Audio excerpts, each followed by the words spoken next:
Hey everybody, Rob here at eTrailer.com, and today we're going to be taking a look at the Roadmaster Brake-Lite relay on our 2019 Toyota Corolla. So we have our Corolla hooked up to our motorhome, and you can see the lights are all working. We got our turn signals going, but the need for a brake-light relay comes in if you have a supplemental braking system and you're towing your Corolla.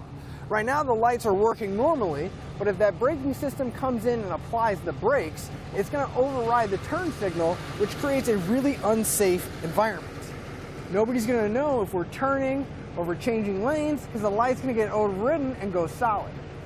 So again, if we're sitting at a stoplight, nobody knows that we're going to need to turn, or if we're driving down the highway and the light goes solid, we don't have that safety of the signal getting back to everybody around us.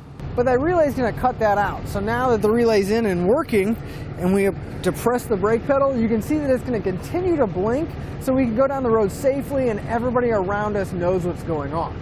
As far as the installation goes, it's all going to take place underneath the dash right above all of our pedals, because we're going to have to tie into our brake switch, which some customers may be a little bit nervous about, but we can walk it through and show you exactly how we're going to test and where all of our wires are going to get hooked up. In fact, let's go and walk through everything together. To begin our installation, we want to come to the driver's side in the very front. We're going to be working underneath the dash, so you may want to move your seat as far back as you can to give yourself as much room as possible.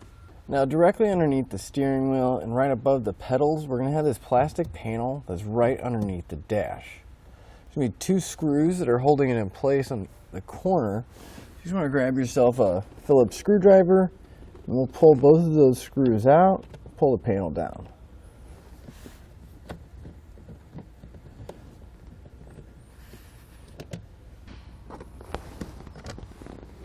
All right in the center, there's going to be a little tab. You just want to push that tab towards the front of the car, and then it'll release some tension, be able to pull down on that panel, and be able to pull it out and set it aside. Now if we look through the opening that's directly below our steering wheel, we can find this white and blue electrical connector. Now this is going to be our brake switch, and if we follow it down, it will connect to our brake pedal. We need to test the wires coming off of here to figure out which one's going to be the cold side of the brake switch. So what I'm going to do is I'm going to move underneath, and I'm going to follow the wires along the brake switch itself to see if I can get a little bit more slack and bring them down farther towards the bottom. So we went ahead and pulled our wires loose off of the clips that were holding it in place, and we pulled some of the sheathing or that wire loom off of the wires so we could expose them. And we need to test each one of those to figure out which one's the cold side of the brake switch. What that means is the wire is only going to have power when the brakes are being depressed. Other than that, we should have no power going to it. But when you are testing the cold side of the brake switch, you want to make sure you're using a multimeter and not just a test light, because this is going to let us know if it's at full 12 volt source or if it's less than that, because we're looking for 12 volts when we press the pedal, and in a lot of new cars we will get power sources, it just may not be a full 12 volts. So we're going to go ahead and test it, and we'll let you know which one and which wire we're going to be using. So we can see right now I'm not getting any voltage. My hand is off the brake pedal, but as soon as I press it, we're getting that 12 volt power signal. And that's going to be on our blue wire. So that's the wire we're going to want to use off of our brake switch. Now that we've identified that the blue wire is the one that we want to use, we want to come downstream from the plug a little bit so we have enough room on each side. You can take a pair of cutters. We're going to cut the wire in half and strip back both ends. Once you have both ends stripped, you're going to want to grab two butt connectors and put one butt connector on each end of the wire. So at this point we want to grab our relay harness. Now there's going to be a total of 5 wires that are coming off of there: green, red, black, white, and a blue. In our application, since our vehicle has a key and we use an actual key to start the car, we're going to be using the green, the red, the black, and the white. We're not going to be using the blue wire at all. So what I like to do, just so we don't have all this excess wire hanging out, I'm just going to come pretty close down to the actual socket.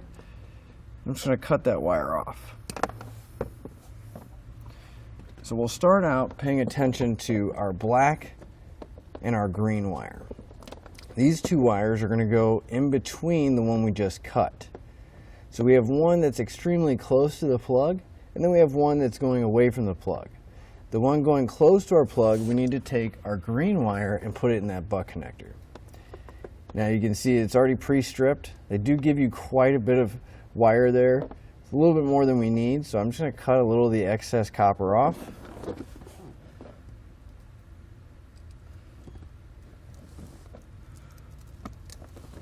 And we'll take this end of our wire, and again we're going to be putting it into the butt connector that's closest to the brake switch itself. Now it's a tight fit to get underneath the dash. You just want to make sure that your wire fully gets into that butt connector and you have a solid connection, because we don't want to have to mess with this once we get everything installed and potentially make any kind of adjustments. Once it's in there, just give it a quick tug, check, make sure it's connected all the way. Now our black wire is going to connect to the other end that we put the butt connector on furthest away from our switch. So we're just going to put this in, again, making sure that it seats all the way and crimp it down. Now we should have our white wire left. So this is going to be our ground wire. Now what I like to do with this one is that, again, it is pre-stripped, but you can see it's kind of a thin wire. So I like to fold this over. Just gives us a little bit more to grab onto. We'll take the included ring terminal from our kit, slide it over the end of our wire, and crimp it in place.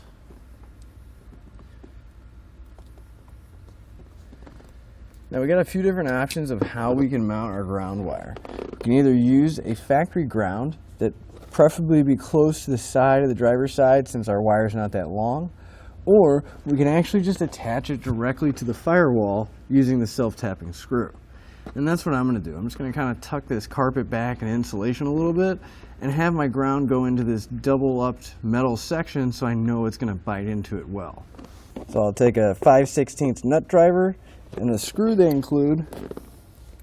Now I'm going to get my hole pre-started, that way it's just a little bit easier to work with. I don't have to worry about that ring terminal. Now whenever you're tightening your ground down, you just want to make sure that that ring terminal doesn't move on you, and that you don't strip out the screw, because if this ring terminal starts moving, you're not going to have a solid ground. So we got one more wire coming off of our Brake-Lite relay. Now this is going to be our power source, but since we only want our relay to work certain times, we're going to use a fuse that only has power when the ignition is on to power up our relay.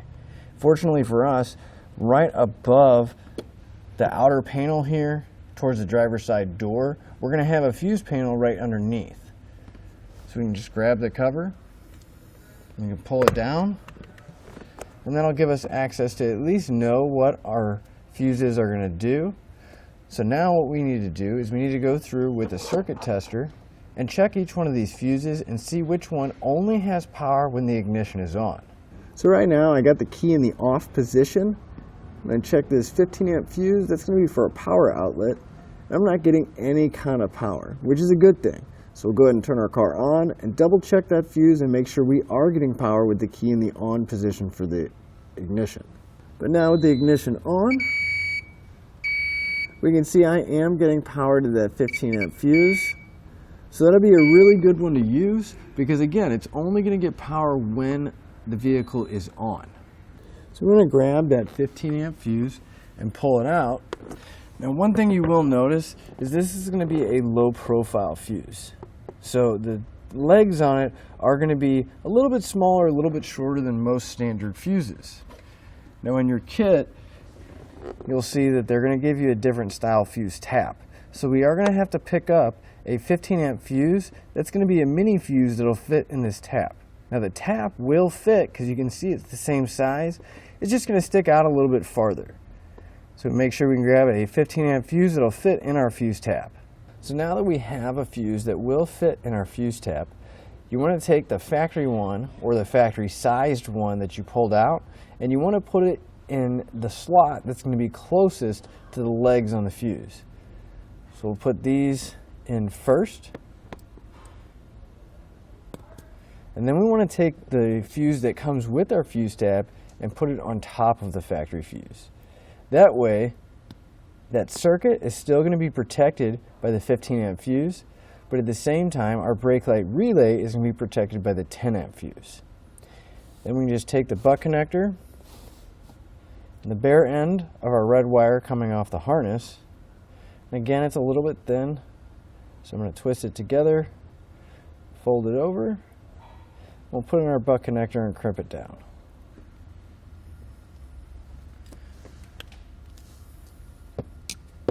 So then we really just want to put the fuse tap into the same slot that we pulled the fuse out of.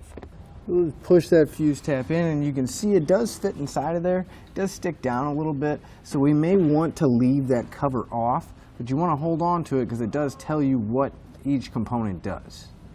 At this point, we just want to grab our relay. We can plug it into the harness. Now, there's only one way it'll go on, so you can't plug it in backwards or anything. But at this point now, we just want to clean up any of the excess wires, take some zip ties, and tie up our relay and the excess wires underneath the dash. That way it won't be interfering with our pedals, and we can put that panel back in place. But again, I'm Rob here at eTrailer.com. That'll finish up your look at the Roadmaster Brake-Lite relay on our 2019 Toyota Corolla.